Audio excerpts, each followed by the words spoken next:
Part 2. Waging War.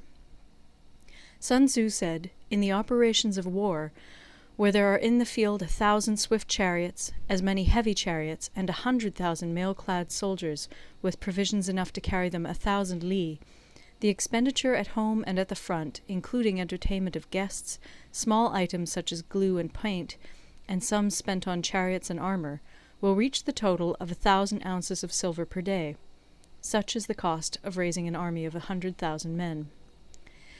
When you engage in actual fighting, if victory is long in coming, then men's weapons will grow dull and their ardour will be damped. If you lay siege to a town, you will exhaust your strength. Again, if the campaign is protracted, the resources of the state will not be equal to the strain.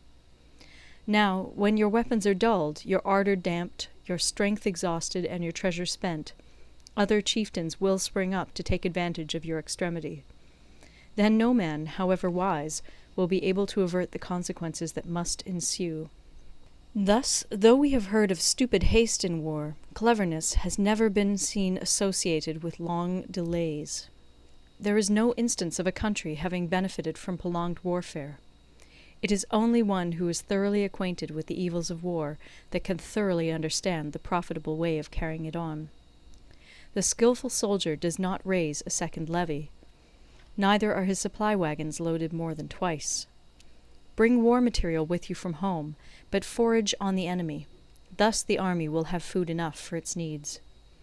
Poverty of the state exchequer causes an army to be maintained by contributions from a distance. Contributing to maintain an army at a distance causes the people to be impoverished. On the other hand, the proximity of an army causes prices to go up, and high prices cause the people's substance to be drained away. When their substance is drained away, the peasantry will be afflicted by heavy exactions.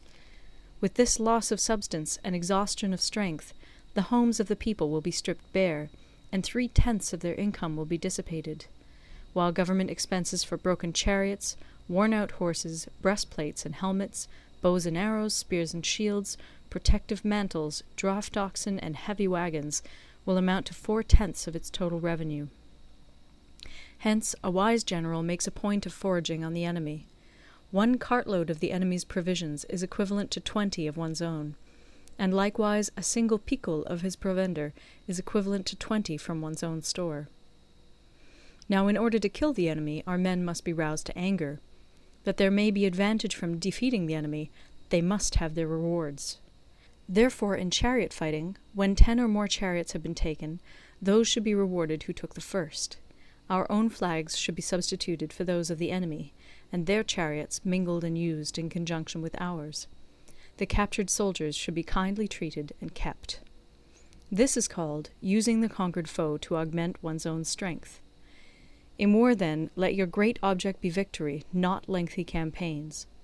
Thus it may be known that the leader of armies is the arbiter of the people's fate, the man on whom it depends whether the nation shall be in peace or in peril. End of Part 2.